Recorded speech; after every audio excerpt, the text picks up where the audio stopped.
Let's talk a little bit about politics, because we live in a stage, or it's always been like that, where we have two different sports teams, right? We got Democrats and we got the Republicans. And the whole idea is whenever the Republicans are in charge or in power, then we hate the Republicans. When the Democrats are in power, then we hate the Democrats. But it's like, what the hell ever happened to being unified and standing behind an idea? For example, standing behind Trump. On the State of the Union address, nobody was clapping, or nobody from the Democrat side was clapping. And it was really embarrassing because he said some good stuff. He gave good reason why everybody should clap, but nobody did. It's crazy. And now we got this Ilhan Omar. She's like so openly anti-Americans, but yet she still gets people to clap over what she's doing. It's really insane. She get the girl pass. Like, if you're a girl, you get away with a lot. But in any case, let's take a look at this video by the Black conservative talking more about it. My name is Noel here on Verbal on Live. Hopefully you enjoyed this stream enough to give it a like. All right, so give it a like before you go anywhere. With that said, let's take a look. We had lunch with him earlier today, but we'll wait and see. You never know. If the president sees somebody, someone catches his eye, and he starts. Immigration and enforcement and DHS funding. I saw an email thread last night where you shook the president's hand. I believe it was on the way in, and it suggested that you were the only Democrat who did. Is that true? I do believe that's true. And now for me, I'm not going to yell or do that. Again, regardless who the president is, I think that's been lost now here for our nation to do that. So for me, yes, I shook his hand, of course. Mm-hmm. He walked in, and I'm always going to do that, for sure. So the New York Times wrote, the rest of people in my party would stand up and clap for. I clapped with a lot of those things that it seemed like others. Like, I stood up and I clapped to recognize the family that lost their daughter, the Ukrainian girl that was stabbed to death, in North Carolina. And I stood up and I clapped. This guy is now becoming the #1 hated Democrat, only because he is doing what makes sense, just using common sense, and it's a problem to the Democrats. That political prisoner from Venezuela, how you can't celebrate those kinds of things. And now I also celebrated all the veterans that were in the audience as well, too. And even more the political things like Erica Kirk. I stood up and I clapped for her as well, too. Now, here, can't we just be more kind to a widow? I mean, we just shouldn't be that long ago that a widow, with young children has her husband murdered, how we can't just acknowledge that as well, too. Wow. Whether white people would attack her, whether the left or the right either. So I'm always going to stand up and clap for things that I agreed with in, like striking the Iranian, sites now for me. I never worry about who's standing up or clapping. If I see it, I'm going to. If I don't agree with it or whatever, I'm certainly not going to yell and scream. Making common sense. It's not two sports teams. It's one country, and we got to stand behind that country. And disrupt the whole thing. Boy. So we got to talk about John Fetterman, who is getting a whole lot of backlash from the far left because of the latest controversy involving him shaking the president's hand while wearing a suit at the State of the Union address. Yes, leftists are losing their minds over John Fetterman wearing a suit and shaking President Trump's hand during the State of. And shout out to Fetterman for wearing the suit. It is difficult for him to do those basic things. And he already said it. It is difficult for him, given that he got some disabilities and shit. The Union address. Take a look. To me, that it looked so unserious. It looked so stupid. Like, what a joke of a country that the pedophile war criminal president is walking up the aisle and you have these Republican sycophants slurping his ball sweat desperately trying to get pictures so they can post it on their shitty social media. Okay. Also, fuck John Fetterman. He was shaking Trump's hand at the beginning, and he also wore a suit, which by my count is only. You know what? Haters will hate. And hopefully more and more people are waking up to the truth. All right? That we're trying to figure this thing out together. The Democrats are not the together party. They're just helping destroy it even more. The second time he's ever worn a suit, because he wore it for when Netanyahu was in town because he loves war criminals, and now he wears it for Trump. He also loves pedophiles who are also war criminals. So hate that guy. He's Diet MAGA. He's the definition of Diet MAGA. I don't care who the president is. Don't yell and disrupt that. It's like you really should respect the office. The office. You don't have to like the occupant. That was Senator John Fetterman, who ever since he had his stroke almost died. You know, he's not right in the head. He shouldn't be in office. But what he says is what a lot of people say. You need to respect the office. And I beg to differ. I'll tell you why. Why? I'm an old guy. I've seen a lot of presidents. Donald Trump is the first president, by far, the first president who has not respected the office of the presidency. God bless Trump. You know, in 2016, people kept telling me, oh, he'll change once he gets into office. And that's been true of every other president over my lifetime. They do change.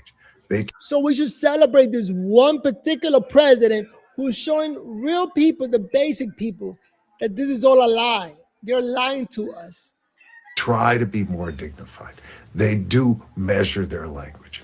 Donald Trump has done none of that.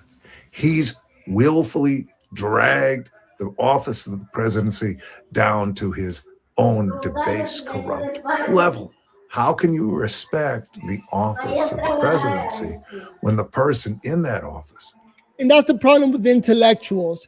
Talking about this highbrow, these elites, you know, you got to stay at that elite level, even though they're stealing and breaking apart our country.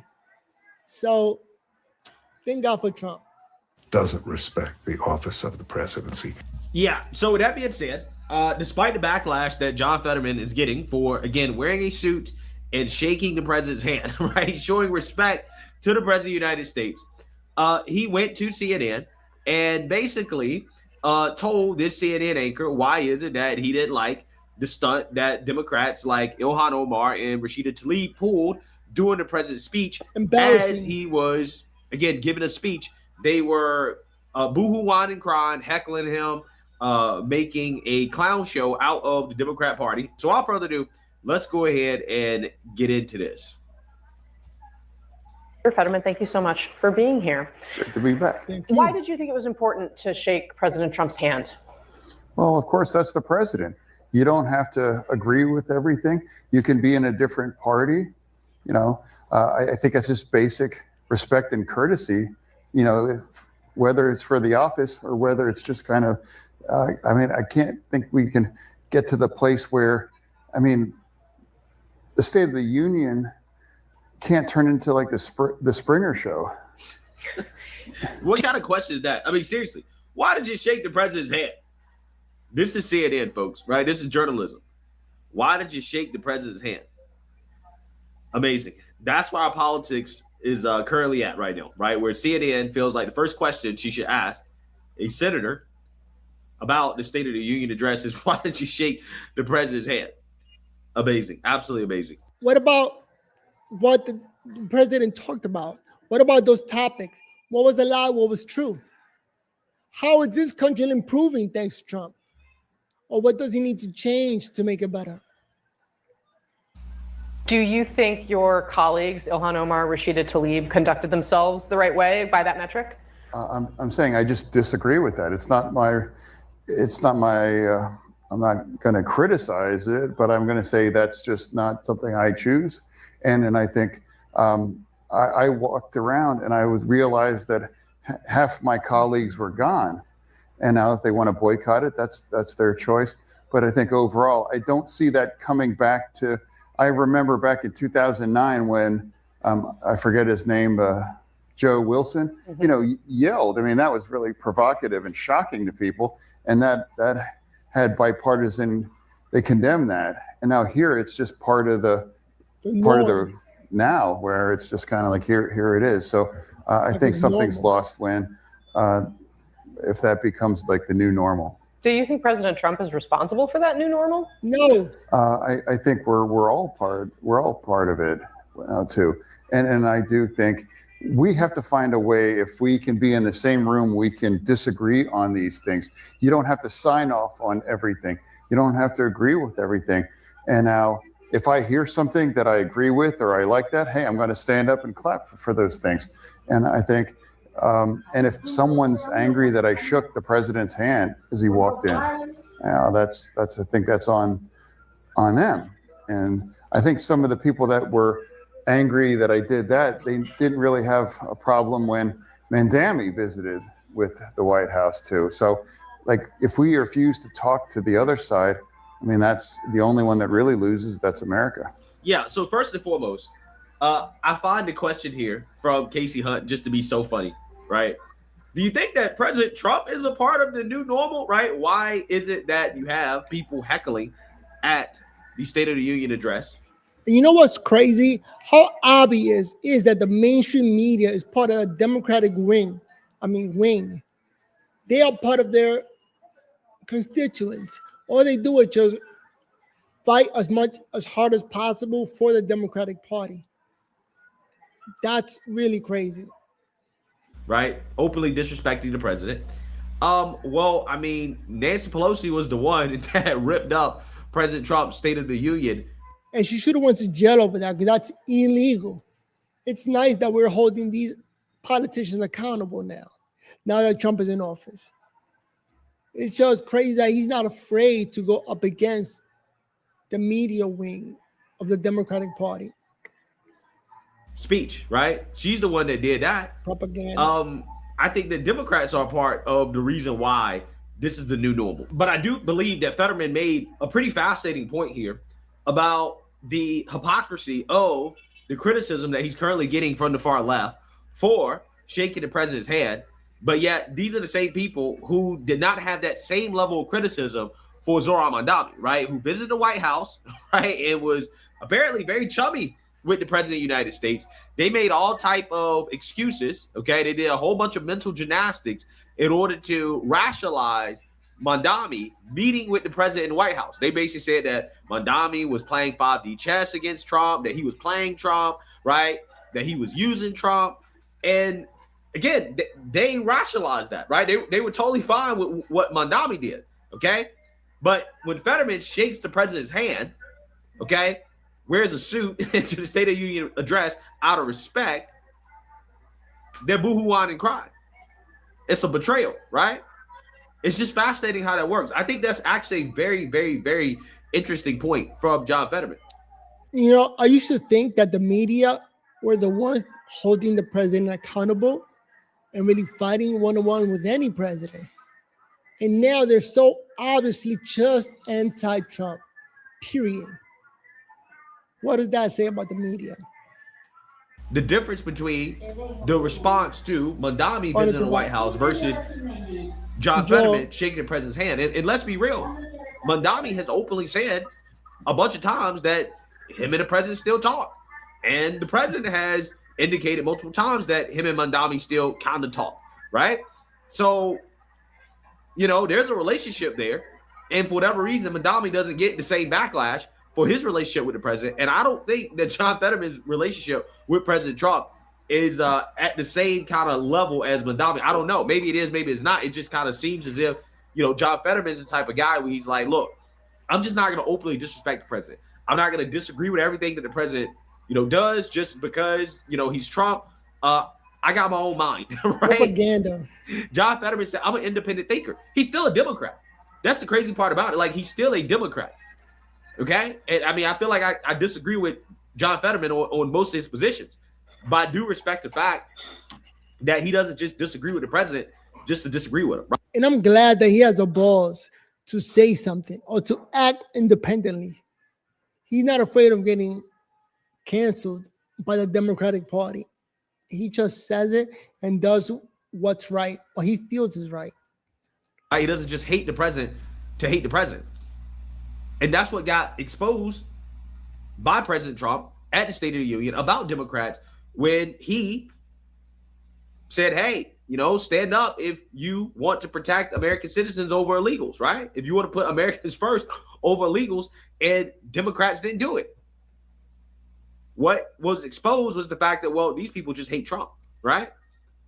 Whatever Trump is for, they're against. And Fetterman's not like that. And that's why they hate him, right? That's why they hate him. So again, that is a fascinating point that John Fetterman brought up there. The difference between the backlash that he's receiving versus the reaction to Mandami visiting the White House. Some people were surprised you wore a suit and tie. I'm not sure why that's news. Yes, I do. I do dress like a slob, but I mean, for me, I'm gonna respect the event. Respect that's the dress code, of course. So so for me, it was an opportunity to hear these things, and you know, I think there was enough there that I could say, hey, I want to acknowledge that I think that's a good thing. You obviously have spoken with President Trump. You met with him in the past. What was the last time you spoke to him privately? Last year? No, I mean, it's just one of the things that was perhaps might make unique amongst the Democrats. I supported the Iranian strike last year, and I think every single senator in this agrees that we can never allow Iran to acquire a nuclear weapon. And if we all agree with that, you know, I think harsh language won't be the solution. And now we've all discovered that a treaty or those kind of negotiations were unsuccessful. So the one thing that really did matter, and I think was impactful, was those kinetic kinds of strikes. And now here we are, might be again, where now they have another issue in that those missiles that they have, and now China is selling those hypersonic missiles there. That's outrageous. That's effectively the Chinese are selling that technology that would be aimed right at American ships, and I'll call and hold them accountable for that. So would you urge President Trump to strike Iran in the interest of regime change there? Well, I do think if you can, I mean, Iran absolutely wants to acquire a nuclear bomb, and Iran has done, they built up Hamas and Hezbollah and Houthis. So clearly, and now Iran executed tens of thousands. He makes more sense than AOC. AOC should pick up a book and learn like this. Thousands of their young people, and now the brutality for that. So, you know, Iran and that regime, the war is never about the Iranian people. Actually, their war was also against Iranian people. But for me, it's about the regime. And now here it's teetering. And now here we are. So that's why I would not vote for the Iranian powers resolution, because the president will need to have the flexibility for these kinds of targeted attacks. Fair enough. Let's turn to the midterm elections. Yeah. So you seen that, you heard that, right? This CNN anchor seems to not like the fact that John Fetterman actually agrees with the president on some things, that he's not just Trump. Propaganda wing of the Democratic Party. She got problems. All right, let me finish this up real quick. And I'm trying to figure out what's the best setup for my camera here, which I'm all over the place. By the way, if you enjoyed the video so far, give it a thumbs up. I'm trying to do this every day, bring up the latest news and talk about it, give you guys my opinion, and get some feedback. You guys let me know what you think about this whole situation, about the mainstream media being part of the Democratic Party, being the propaganda wing of the Democratic Party. It's crazy. And that's where we're at. The left against the right, or Democrat versus Republicans. Let me play around with the camera real quick.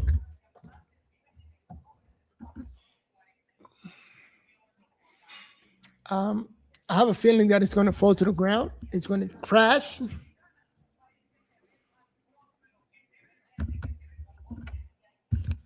And I don't know if I'm going to get this to work. My camera is posted on top of the monitor, so if it falls, it's going to crash. Let me go the other way.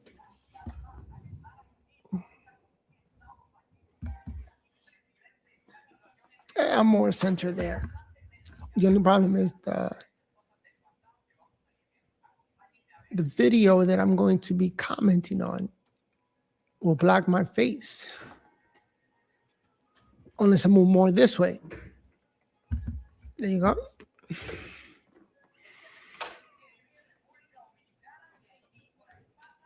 EIT.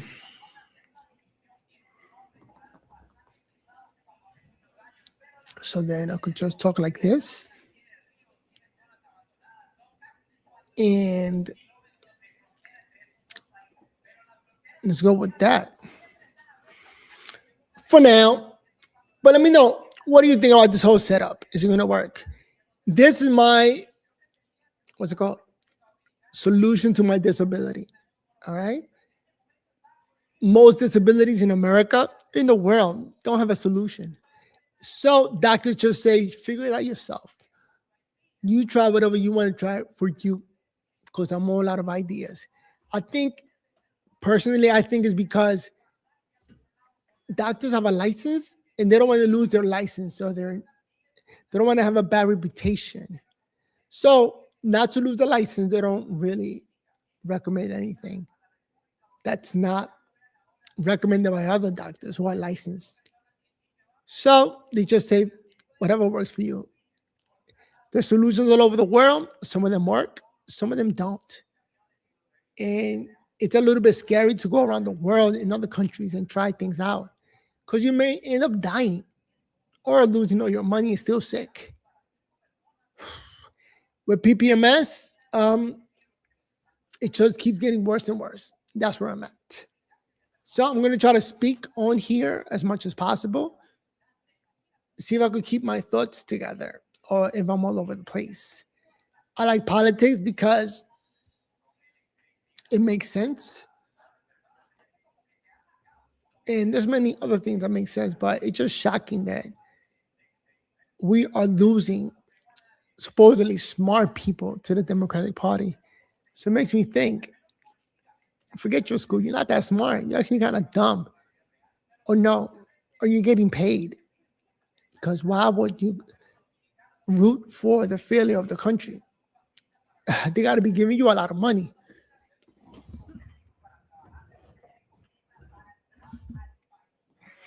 Now, what about I set it up like this?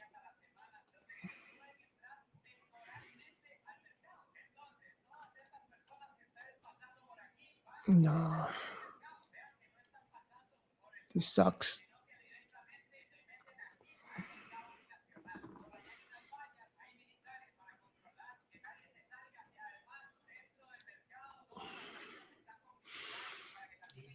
All right, I'll try to record like this. See how far I get. Deranged for the sake of being Trump deranged. And it's kind of a breath of fresh air, right? It really is. Hey, let me know what you guys think. Make sure you like, comment, and subscribe. Most importantly, share a Black conservative perspective. Peace. All right, let's go with this real quick. See where we go. Look at Ilhan Omar. She should have been deported. Welcome back. Congress remains deadlocked over funding the Department of Homeland Security after Senate Democrats blocked the bill to get the operations moving again as the shutdown stretches into now day 13. Democrats say they will oppose any additional funding of the department without stronger oversight of federal immigration officers. The impasse also stalling a Senate vote on the Save America Act, the president calling on Congress to pass the legislation, which requires proof of citizenship to vote during his State of the Union address Tuesday night. Talk about common sense. Like in New York, you need at least 2 pieces of ID just to shovel snow and get paid for it. So why are we fighting against voting? All right, we're going to go with this setup. And then every time I want to react to a video, I could click on here. How did this look? Oh, fuck. Excuse my language. Coño.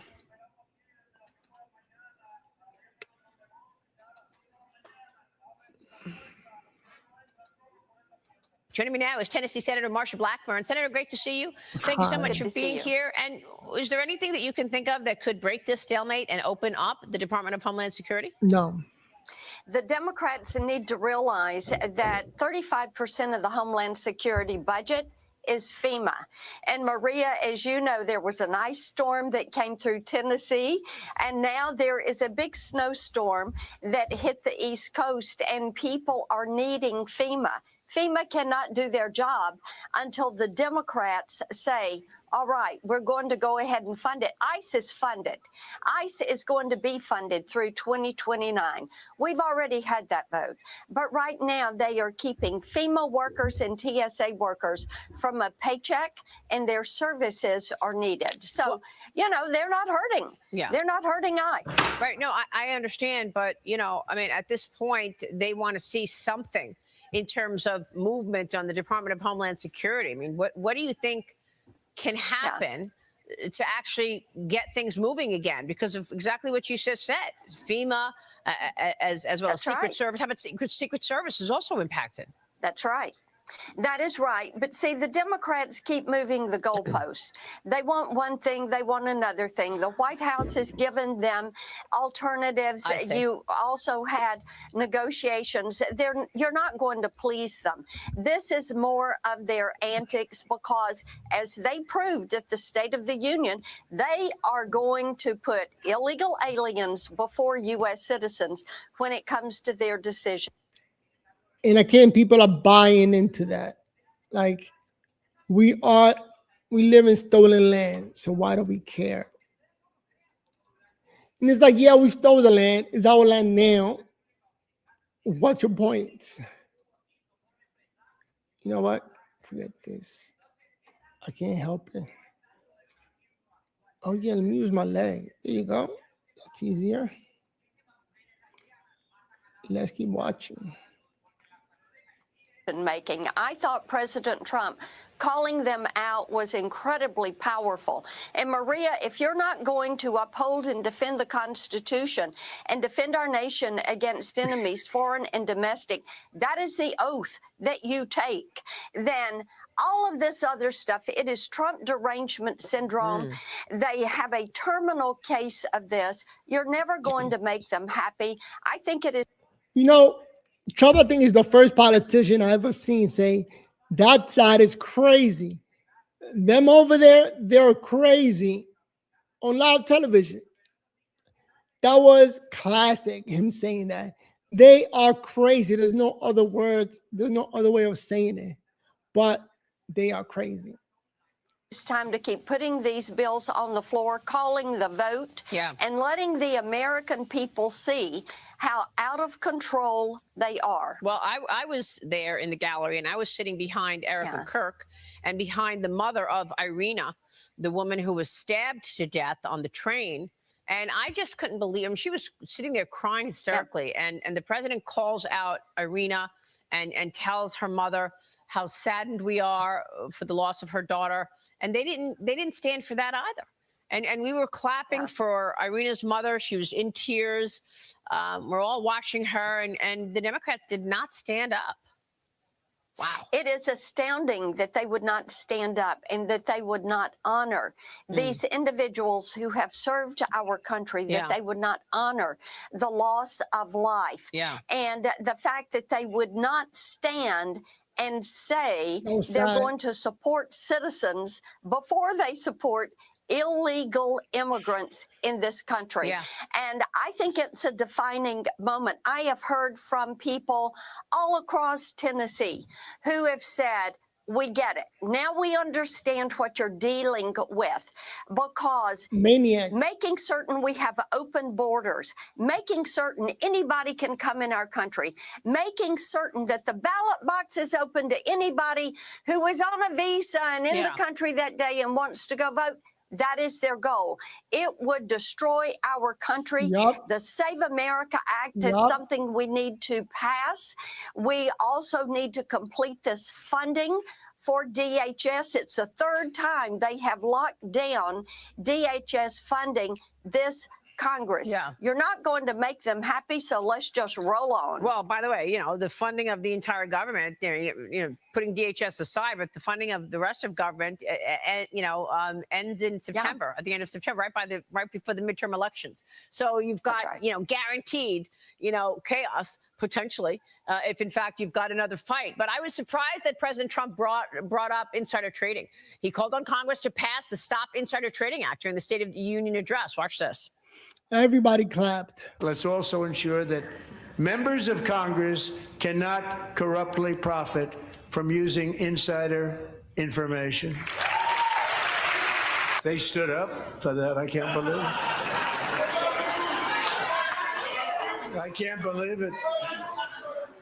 Did Nancy Pelosi stand up if she's here? And of course, we know that Nancy Pelosi and her husband have a very significant portfolio. And the former speaker responded to the president, singling her out after the address. Watch this. The inference he wants to draw is there was something wrong with that, which there wasn't. And if there was, people get prosecuted for it. For a long time now, we've been trying to pass this law.